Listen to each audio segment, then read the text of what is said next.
जो ठंडक पाई, जो उन्होंने ज्ञान का प्रकाश दिता, उन्होंने बख्शिशां नूं याद कर रहे हैं। धन धन श्री गुरु नानक देव महाराज जिस समय इस संसार से आए सन, उस समय के हालात नूं भाई साहब भाई गुरदास जी ने अपनी बाणी दे विच बयान किया है। एक तो असीं सारे ही सुन रहे हाँ, पढ़ रहे हाँ कि इस जगत के विच अंधियारा सी, धुंध सी, सतगुरु नानक प्रगटिया मिटी धुंध जग चानना। किस चीज की धुंध सी? जिस करके कि संसार दे विच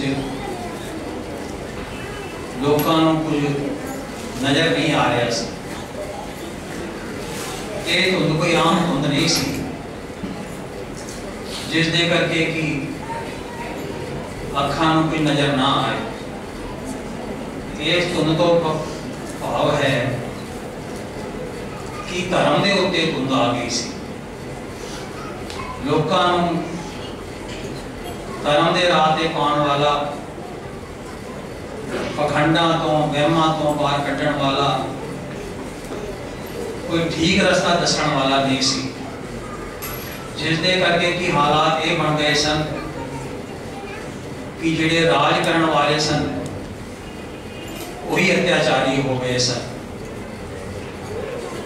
भाई साहब भाई गुरदास जी कहते हैं, कल आई उत्ती मुई खाज हुआ मुर्दार गुसाई, राजे पाप कमाम दे उल्टी वाड़ के हो पाए। चेले साज बजाएंदे नचन गुरु को विधवाई, चेले बैठन घरां विच गुरु घर दिनाड़े जाए। स्त्री पुरखे दाम हित पावे आए किताऊं जाई, वर्त्या पाप सबस जगमाए। कोई आचरण नहीं रह गया सी, कोई चरित्र नहीं रह गया सी। जेड़े प्रजा की रक्षा करने वाले सन, राजे सन, वही अपनी प्रजा के उत्ते जुल्म कर रहे सन। धर्म के नाम के उत्ते पाखंड हो रहे सन, कर्मकांड हो रहे सन। काजी जिसनों की मुसलमान हुकूमत दे विच धर्म का प्रतीक मनिया जाता सी, धार्मिक रूप मनिया जाता सी, वो भी रिश्वत ले लेके न्याय कर रहा सी, न्याय की अन्याय कर रहा सी, लोगों का हक गवा रहा सी, वड्डी लेके हक गवाए। ऐसे समय ਜਦੋਂ कि लोग अपने चरित्र तो हीणे हो गए सन, कोई उन्होंने सही राह दर्शन वाला नहीं सी। बाबर ने हिंदुस्तान पे हमला किया, उसने इत्थों की जनता नूं लताड़िया, बेतहाशा कतलेआम किया। जिथे धन लुटिया उथे पदवी लुटी। उस वेले कोई ऐसा नहीं सी हिंदुस्तान दे विच जिसने उस जुल्म के खिलाफ आवाज उठाई हो। इको एक श्री गुरु नानक देव महाराज जिन्होंने बाबर नूं जाबर कह के बुलाया। असल सूरवीर वही है जेड़ा कि जुल्म के सामने अपनी आवाज उठा सके। महाराज का बाणी दे विच भी शब्द मिलता है, उन्होंने ते उस अकाल पुरख ते भी शिकवा किया। खुरासान खसमाना किया हिंदुस्तान डराया, एती मार गई कुरलाने तैकी दर्द ना आया। मनुष्यता जदों अपने आचरण तो नीवे हो जाए, धर्म तो भटक जाए, उस समय पर ऐसे मनुष्य की लोड़ होती है, किसी ऐसे रहबर की लोड़ होती है जेड़ा उसको सही राह दस सके, जेड़ा उसको जुल्म के खिलाफ खड़े होने की ताकत दे सके, जेड़ा कि सच ते झूठ की पहचान करा सके। महाराज ने जिथे दुनिया के कोने कोने में जाके लोगों को उपदेश किया, 4 उदासियां महाराज ने कीतियां ने, जिस दे विच महाराज ने हिंदुस्तान के 4 कोने कवर किए ने। उत्तर वर जाइए तो सुमेर पर्वत तक महाराज गए ने, जम्मू कश्मीर तक। साउथ वाल दक्षिण वाल जाओ, श्रीलंका तक महाराज गए ने। पश्चिम वाल जाओ ते बांग्लादेश ढाका तक महाराज गए ने। अते जेड़ा उत्तर का पासा है उधर भी महाराज ने अपने चरण पाए ने। कोई ऐसा स्थान नहीं जेड़े पासे महाराज ना गए। इस तो अलावा फिर हिंदुस्तान तो बाहर अफगानिस्तान, इराक, बगदाद के विच महाराज के नाम का गुरुद्वारा बनया हुआ है। पहला काफी खराब हालत के विच सी, पर हम दोबारा उसकी उसारी आरंभ हो गई। फिर अरब के विच, सऊदी अरब विच मक्का मदीना जेड़ा कि मुसलमानों का बड़ा पवित्र स्थान समझा जाता है, उत्थे भी महाराज गए। सतगुरु जी का उपदेश करने का तरीका अपना ही सी, बड़ा अनोखा ढंग से। वो तीर्थां ते जाते सन जिथे बड़ा इकट्ठ होंदा सी, अते उत्थे लोकां नूं फिर अपने तरीके नाल समझाते सन कि जो कुछ कर्म कांड तुसीं कर रहे हो इस दे नाल कोई प्राप्त नहीं होना। असल दे विच ते उच्चा सुच्चा जीवन ते उस अकाल पुरख की आराधना करना ही मुख्य मंत्र होना चाहिए। महाराज के वचन में सचो हो रहा सबको ऊपर सच आचा। जी उन्होंने हरिद्वार देखा कि लोग चढ़ते सूरज को पानी दे रहे हैं, ते महाराज ने आप भी गंगा में खड़े होके दूजे पासे पश्चिम वाले पासे पानी सुटना शुरू कर दिया। लोगों को हैरानी हुई। उन्होंने आके पूछा, महाराज ये की कर रहे हो? पानी तो चढ़ते सूरज को दिता जाता है, तुसी तो उल्टे पासे पानी सुट रहे हो। महाराज कहते तुसी किसनों पानी दे रहे हो? कहते असी ते अपने पितरां नूं पानी दे रहे ने, जेड़े कि सूरज तक ने, ये साडा पानी सूरज तक जाएगा। महाराज कहते ने मेरे ते करतारपुर दे विच खेत सुक रहे ने, मैं ते अपने खेतां नूं पानी दे रहा। लोग हसन लगे, कहते कमाल है, करतारपुर पंजाब विच इत्थों कोई 400 मील दूर, उत्थे तुहाडा पानी किवें पहुंच जाएगा? महाराज कहते ने ये भी कमाल की गल है, तुहाडा पानी करोड़ों मील दूर सूरज तक पहुंच जाएगा ते मेरा पानी 400 मील दूर नहीं पहुंचेगा। गल दी रवज जिहड़ी सी समझ दे विच आ गई। महाराज ने लोगों को कहा एक कर्म कांड जिहड़े ने इन्हां नाल कोई प्राप्त नहीं होना। उस अकाल पुरख ने सृष्टि साजी है, ये सूरज चंद तारे बाकी जितनियां भी चीज़ां ने सारियां उसदियां कृत ने, करता वो आप है। असी कृत नाल नहीं जुड़ना, असी करते दे नाल जुड़ना, क्योंकि मनुख कृतां दे नाल जुड़ के उस करते नूं भुल गया,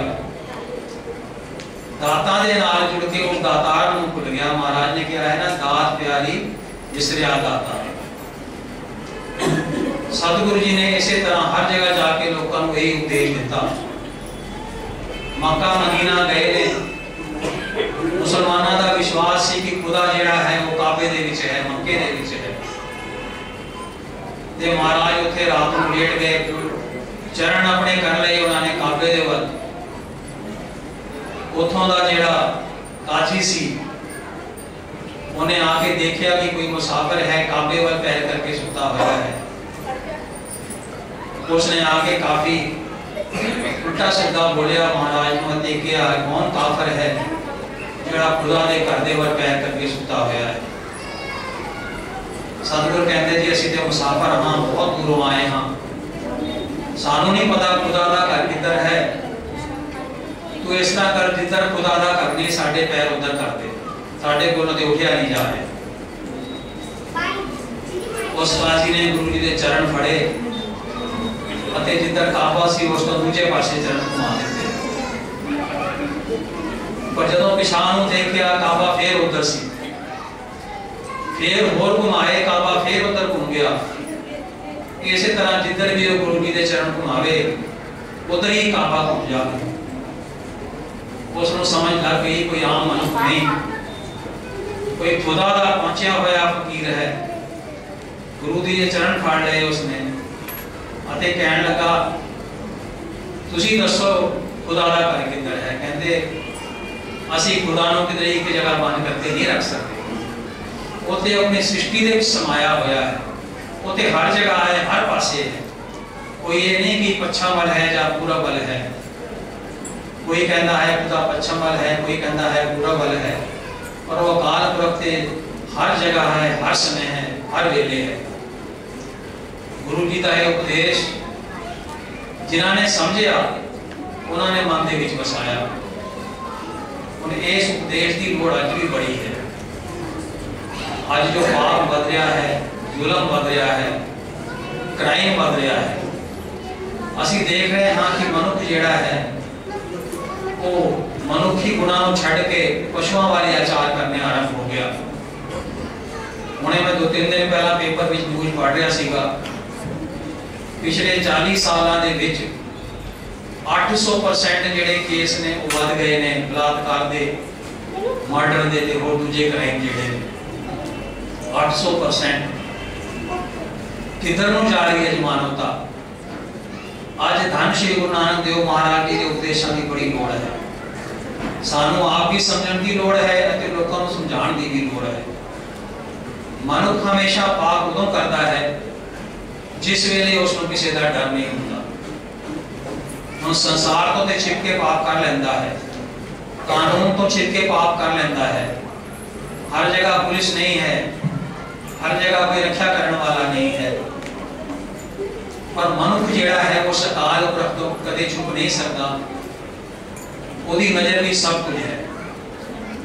जे मनुख नूं उस अकाल पुरख का डर होवे, जो उसमें एक ज्ञान होवे कि वो परमात्मा सब जगह है, हर जगह मैनू देख रहा है, मेरे एक एक कीते हुए कर्म का हिसाब रखा जा रहा है, तो फिर मेरा ख्याल है इस तरह के काम वो नहीं करेगा। आज मनुख के मन के विचों रब का डर निकल गया है, ताही मनुखता नीवे चली गई है। अते ये सच्चाई है, जिस वेले मनुख ने उस परमात्मा को भुलाया है, उस तो दूर होया है, उसके गुणों का नाश हो गया। रोज पढ़ते हैं असीं बाणी दे विच कि जदों असीं उहनूं भुलदे हां, हर विसरत तेरे गुण गलिया, उसनूं भुलदियां सार ही साडे गुणों का नाश हो जाता है।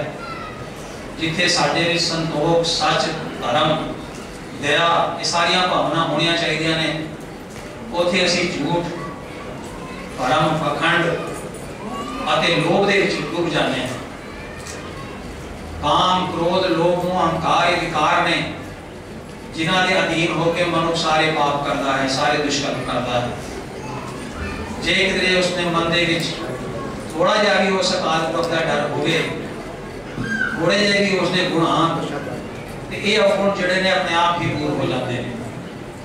जदों असीं उसनूं याद करते हाँ, उसदे नाल जुड़ते हाँ, उसदे गुण साडे विच आने आरंभ हो जाते हैं।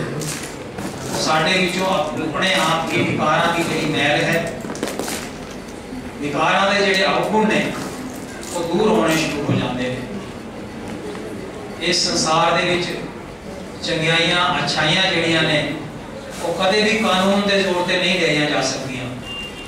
कानून जितना मर्जी सख्त होवे, वो मनुख के मन के विचों बुराई को नहीं कट सकता।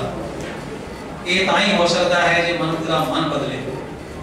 जब तक मन नहीं बदलेगा उस समय तक एक चंगा समाज भी नहीं बन सकता। अते मन बदलने वास्ते कोई संसारी ज्ञान जिहड़ा कम नहीं आ सकता। भावें अज जितनी मर्जी तरक्की कर ली है साइंस ने, भावें अज जिहड़ी विद्या है वो बहुत उत्ते पहुंच गई है, बहुत विश्वविद्यालय बन गए हैं, बड़िया यूनिवर्सिटी बन गई ने, बड़े बड़े कोर्सेज नवे शुरू हो गए हैं, बच्चों को असीं पढ़ा रहे हैं। पर ये सारिया पढ़ाइयां संसार दे विच पैसा कमाने के विच सहायक हो सकदियां ने, पर मनुख नूं एक चंगा मनुख बनने में सहायक नहीं हो सकदियां। जे असीं नज़र मार के वेखीए किन्ने कि धर्म की शिक्षा असीं अपने बच्चों को दे रहे हाँ, किथे धर्म की गल है? किसी स्कूल विच नहीं, किसी कॉलेज विच नहीं। मैंने याद है जदों असीं पढ़दे हुंदे सी स्कूलों दे विच धार्मिक दी स्पैशल क्लास हुंदी सी, यूनिटी का एक वखरा कोर्स हुंदा सी जो बच्चों को पढ़ाया जाता सी। और हौली हौली ये चीज़ां हुण खत्म हो गई, हुण सिर्फ किताबी ज्ञान रह गया, संसारी ज्ञान रह गया, धर्म की किधरे कोई गल नहीं। जिहड़ा मीडिया है, प्रचार है, भावें टीवी है, रेडियो है, जो होर दूजे साधन ने, इंटरनेट है, उत्थे भी कूड़ का प्रचार ज़्यादा है। टीवी सारा दिन चलेगा, किधरे धर्म की गल नहीं है, किधरे बच्चों को चंगी शिक्षा देने की गल नहीं। जे देखांगे इहो जिहियां गल्लां जिन्हां नाल कि मनुख नूं चलाकियां, बेईमानियां, धोखाधड़ी, ये सारा कुछ ही पता लगता है। सो इस वेले लोड़ है कि असी जदों भी अपने गुरु साहब को याद करिए, थोड़ा जिहा अपना फर्ज पहचानीए। जिथे साडा अपने बच्चों के प्रति फर्ज है, उत्थे साडा अपने समाज के प्रति भी फर्ज है, अपने देश के प्रति भी फर्ज है, ये सारी दुनिया के प्रति भी फर्ज है। क्योंकि बाबा नानक ने सानू दिखा दिता कि कदे भी असी मनुखता नूं देश समाज दी सीमावां दे विच बन के नहीं रख सकते। मनुखता ते सारी इक्को जही है। इस वास्ते गुरु साहब ने जिथे किधरे भी गुरु घर बनाए ने, उत्थे महाराज कहते हैं सारियां नूं साझा उपदेश है, किसी एक धर्म की गल नहीं। उपदेश चौ वरना को साझा। फिर जिथे मन की खुराक गुरबाणी है, उत्थे तन की खुराक वास्ते गुरु साहब ने लंगर भी सारे वास्ते खोल दिते हैं। इको एक जगह है गुरु घर, गुरुद्वारा। दुनिया के किसी कोने चले जाओ, भावें 4 सिख रहते होंगे, गुरुद्वारा जरूर होएगा। कोई यात्री आएगा, उन्होंने किधरे थां मिले ना मिले, उसनों गुरुद्वारे थां अवश्य मिलेगी। उसनों किधरे भोजन मिले ना मिले, उसनों गुरुद्वारे गुरु का लंगर जरूर मिलेगा। ये सतगुरु की बख्शिश है, उन्हां दा वरदान है। सो असी थोड़ा जिहा इस पासे विचार करिए कि सतगुरु जी के जो उपदेश ने, असी सारे जानते हाँ कि 3 गल्लां दे विच उन्होंने अपने पूरे उपदेश को समेट के रख दिता। धर्म की किरत करो, नाम जपो अते वंड के छको। धर्म की किरत जिहड़ा करेगा वो कभी भी बेईमानी नहीं करेगा, वो कभी भी रिश्वत नहीं लेगा, वो कभी भी दूसरों का बुरा नहीं सोचेगा, कभी भी दूसरों का हक नहीं मारेगा। महाराज ने कह दिता, हक पर आया नानका उस सुअर उस खाए, गुर पीर हामा तांबर है जे मुर्दार ना खाए।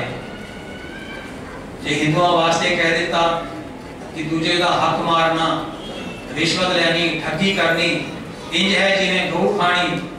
मुसलमानों वास्ते इंज है जिवें सूर खाना। ते फिर दूजे वास्ते भी कह देता है कि जिहड़े सिख ने उन्होंने भी गुरु जी हामी नहीं करेगा, उन्होंने बांह नहीं पड़ेगा। इस करके अपने चरित्र को, अपने जीवन को इन्ना पवित्र बनाइए। जे गुरु के उपदेश को समझांगे, सोचांगे, तो असीं इस पासे थोड़ा जिहा आगे बढ़ सकते हैं। जीवन तो अपनी रफ्तार के नाल चलता जाता है। बचपन तो जवानी, जवानी तो बुढ़ेपा, फिर समा खत्म हो जाता है, पता भी नहीं लगता। दुनिया का ऐसा सिलसिला बनया, माया की ऐसी खेड़ है।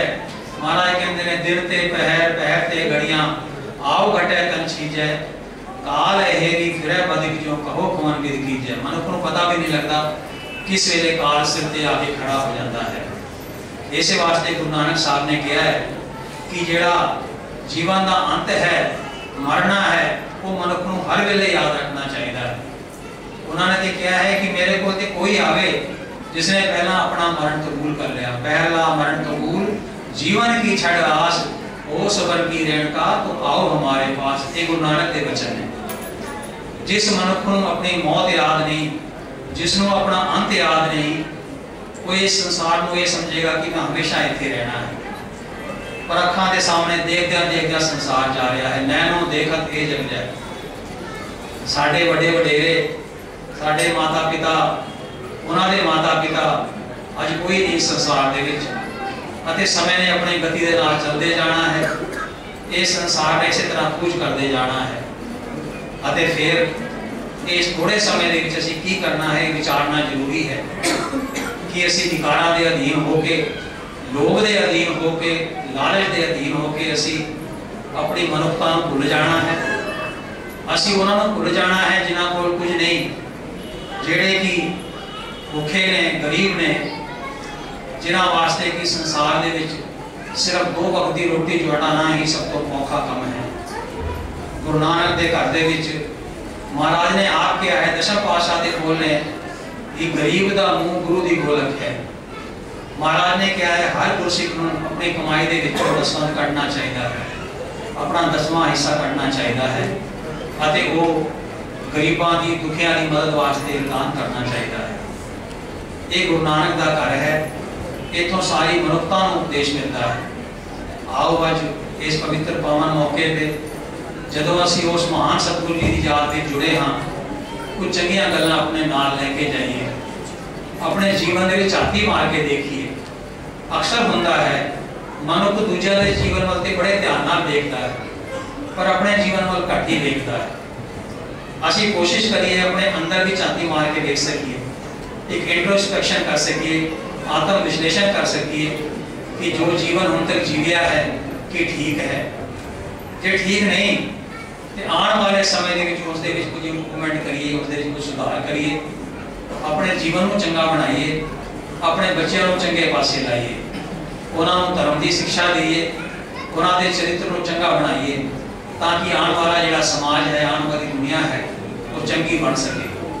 जिथे मनुख को डरे ना, जिथे मनुख को यह ना लगे कि मैं रात को घरों बाहर निकल रहा हाँ, मैं सुरक्षित नहीं हाँ, पता नहीं मैं घर ठीक ठाक पहुंचागा कि नहीं, पता नहीं मेरी भैन बेटियां बच्चियां बाहर निकलदियां ने वो सेफ ने कि नहीं। ये समाज बड़ा खराब हो गया है, इसको बदलने की आवश्यकता है अते ये किसी एक बंदे का काम नहीं, ये सारे मिलकर ही कर सकते हैं। जो मनुख आप ठीक होएगा तो दुनिया सारी ठीक हो जाएगी। धन गुरु नानक देव महाराज ने बड़ा परोपकार किया है साडे ते, सानू इन्ने चंगे गुण दिते ने, सानू इन्नी महान गुरबाणी दी है। जे असीं गुरबाणी नाल जुड़ांगे तो अपने आप ही सानू सोझी होएगी, क्योंकि ये वो धरोहर है, वो खजाना है। जे जेड़ा भी इस दे लड़ गया उसकी जीवन दे विच सुधार हो गया, उसनों जीवन दे विच अमूल्य दातां प्राप्त हो गई। शायद असीं इस गल नूं समझते नहीं, पर असीं ये समझते हाँ कि जिहड़ी माया है, जिहड़े साडे जीवन दे सुख साधन ने, वो सानू सिर्फ बाहरों ही प्राप्त हो सकते हैं। पर ऐसी गल नहीं, जेड़े इस गुरबाणी नाल जुड़े ने, उस अकाल पुरख नाल जुड़े ने, उन्होंने जिथे आत्मक सुख की प्राप्ति होती है उत्थे संसारक वस्तां की भी प्राप्ति होती है। ये वो घर है, वो दर है जितों हर कुछ प्राप्त होता है। लोड़ है मन के विच विश्वास रखने की, मन के विच प्रेम रखने की, क्योंकि महाराज कहते हैं प्रभ कै सिमरन रिद सिद्ध नौ निध, प्रभ कै सिमरन ज्ञान ध्यान तत गुर। उस प्रभु के सिमरन करने दे नाल रिद्धियां सिद्धियां नौ निधियां वो सारे खजाने प्राप्त हो जाते हैं, वो सारा ज्ञान प्राप्त हो जाता है, जिस दे नाल की मनुख उस अकाल पुरख के मार्ग से तुर सकता है, धर्म के मार्ग से तुर सकता है। जदों असीं गुरुद्वारे आने हाँ, संगत में बैठते हाँ, कुछ समय वास्ते साडा मन झुकता है, साडा मन पवित्र होता है, पर बाहर निकलदियां इतनी मैल है, बाहर निकलदियां इतने विकारां का जोर है कि असीं फिर उहदे विच रुड़ जाने हाँ, फिर सारा कुछ भुल जाने हाँ। सो आओ अपने मन को मजबूत करिए, गुरबाणी का सहारा लीए, गुरु का आसरा लीए, गुरु के चरणों में अरदास करिए, सतगुरु बख्शिश करो, साढ़े सिर ते मेहर भरिया हाथ रखो, साढ़े मन के विच भी वो प्रकाश होवे, साड़ी बुद्धि के विच भी वो ज्ञान होवे, जिस करके असीं उस अकाल पुरख नाल जुड़ सकीए, उसका सिमरन कर सकीए, सत्संगत में बैठ सकीए अते अपने इस संसार में रहने वास्ते एक चंगी जगह बना सकीए। सतगुरु बख्शिश करन, कृपा कर। इस पावन मौके ते सारियां दे सिर ते मेहर भरिया हाथ रखण, सारियां दी झोली दे विच नाम दी दात पाण, गुणां चुकां दी खिमा। भाई साहब आ गए ने, भाई साहब भाई मान सिंह जी 8 बजे तक आप जो अपने मनोबल करना हाल करके सारे इसी तरह सज के गुर शब्द नाल अपनी सुतियां जोड़ो।